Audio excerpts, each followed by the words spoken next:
Olá, tudo bem com vocês? Eu sou o professor Marlon, professor de língua portuguesa, e estou aqui hoje com a nossa queridíssima intérprete Maria. Olá, Maria, tudo bem? O tema da nossa aula hoje é muito especial. Vamos falar sobre o gênero conto, o enredo de um povo. O que é enredo? Enredo é uma história. Então, vamos pensar na história de um povo. Como assim, professor? Bem, o conto, ele surgiu da tradição oral, ou seja, geração após geração ia contando histórias. Essas histórias iam sendo transmitidas, transformadas, formando a história de um povo. Faz parte, portanto, da cultura, dos valores de uma determinada sociedade. Então, os contos que nós lemos hoje nos livros, por exemplo, surgiram na oralidade, na fala. Eles não eram registrados, eles não eram anotados em livros. Posteriormente, lá em meados da Idade Moderna, no século XV em diante, é que o conto ele começa a ser registrado, escrito e é reconhecido como literatura. É nesse período que ele vai se consolidando como literatura. E aí eu quero lembrar aqui, fazer justiça aos irmãos Grimm. Você já ouviu falar deles? Bem, talvez esse nome não seja muito familiar para você, mas inúmeros contos de fadas certamente são. O que acontece? Lembra que eu acabei de dizer que os contos surgiram na oralidade? Pois é, esses irmãos, eles começaram lá na Alemanha, na Europa, eles começaram a frequentar determinadas cidades, determinadas famílias e pedia para que essas pessoas fossem lhes contando as histórias daquele povo, daquele lugar. E eles iam anotando tudo. Vocês acreditam que eles publicaram cerca de 150 histórias? É isso mesmo, 150 histórias, em 2 livros. Então, nós costumamos dizer que eles colheram esses contos no meio do povo alemão. Eles não criaram, porque existe aí uma diferença entre criar contos e colher contos. Essa é uma discussão de autoria.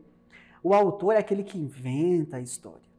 Eles colheram no meio do povo, mas à medida que eles iam escrevendo, eles poderiam ir colaborando com aquela escrita. Então é como se eles fossem coautores daqueles contos. Espero que você guarde essa diferença entre criar histórias e colher histórias.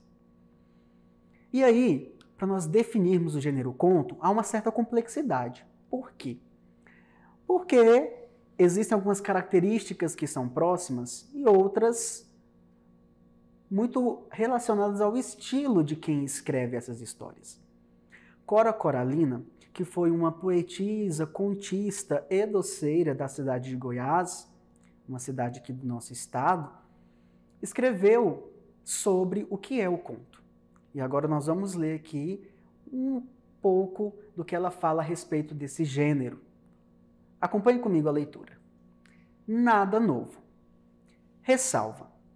O conto é uma modalidade literária ingrata e não raro surpreendente.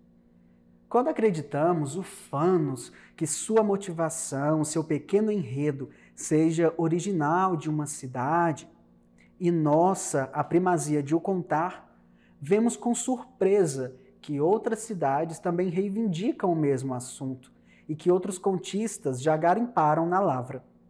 Concluímos, portanto, que o enredo seja de toda parte e de todos que escrevem, ressalvando apenas o estilo de cada um e os recursos próprios de quem escreve e conta. Por isso nos resguardamos dos juízos apressados. Bem, observe que nesse conto, Cora Coralina vai falar, portanto, do que é o conto na sua visão.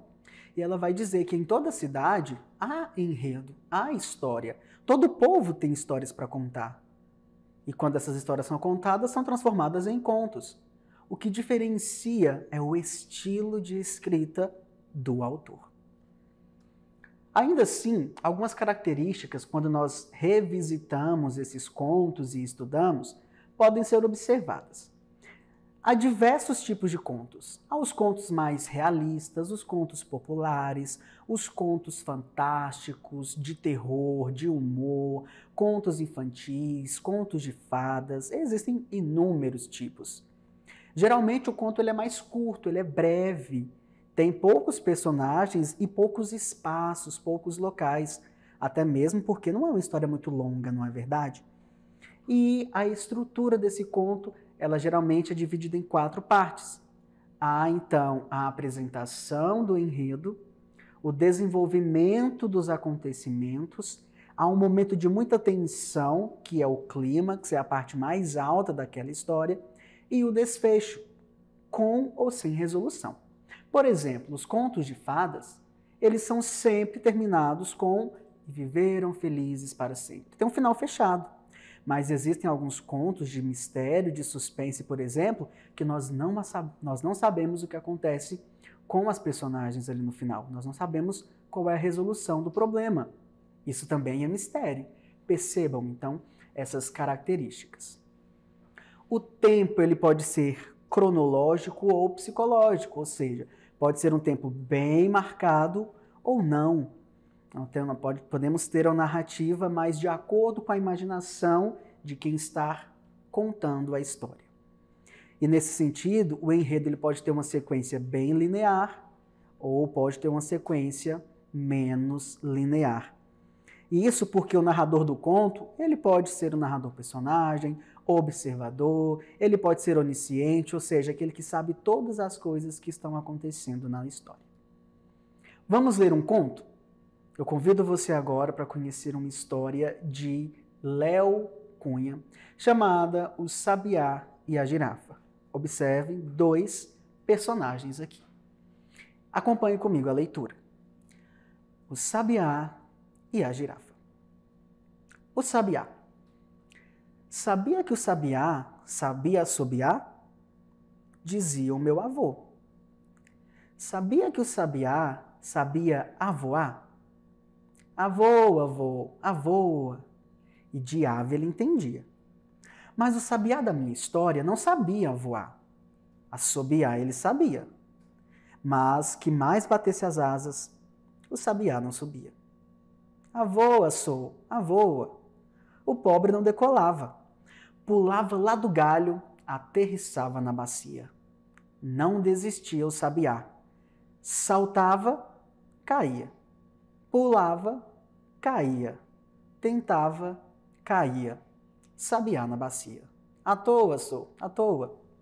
Todo mundo até ria, mas no fundo já sabia. O sabiá não sabia voar.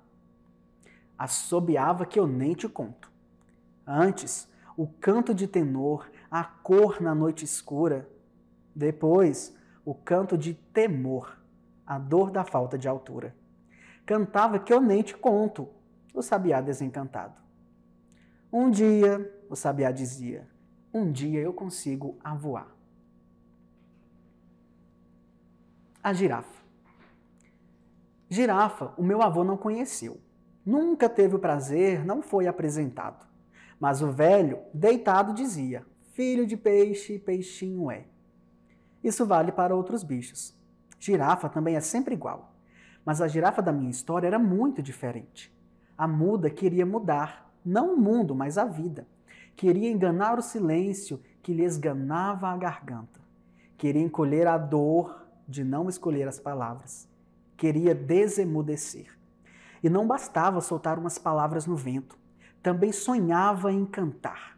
Sonhava em cantar o dia, molhar as tardes de poesia, melar o canto da noite com doces melodias. Mas a voz não derramava. Então reclamava baixinho, para que tanta altitude para cantar só passarinho. A girafa andava injuriada. Andava toda a cidade do alto de seus andares, adorando a paisagem, mas ficava na saudade o canto de homenagem. Um dia, jurava a girafa, um dia eu consigo cantar. O sabiá e a girafa. O encontro se deu por acaso. Por acaso, o Deus dos encontros. O sabiá resolveu chorar no alto de um pé de caju. A girafa se lamentava no baixo daquele pé. Uma árvore muito esquisita, mas desgosto não se discute. Então os dois ali, os dois no mesmo pé.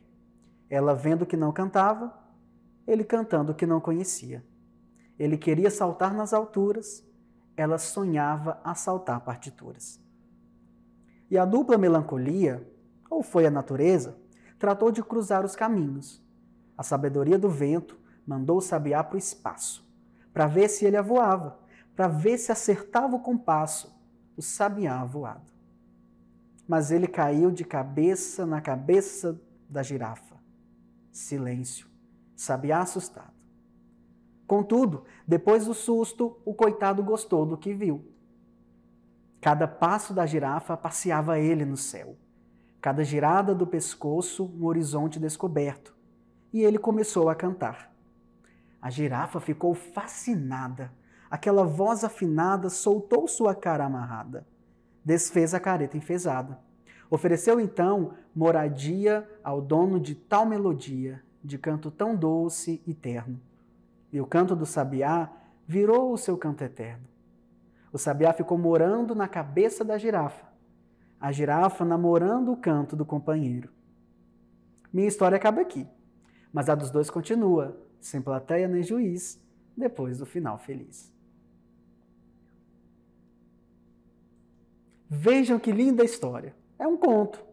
Apresenta seus elementos, narrador, personagens, tempo e espaço, com uma organização do seu enredo. Quer estudar mais sobre o gênero conto e tantos outros? É só você acessar o portal Conexão Escola. Faça isso agora mesmo, tá bom? Um abraço e até o nosso próximo encontro.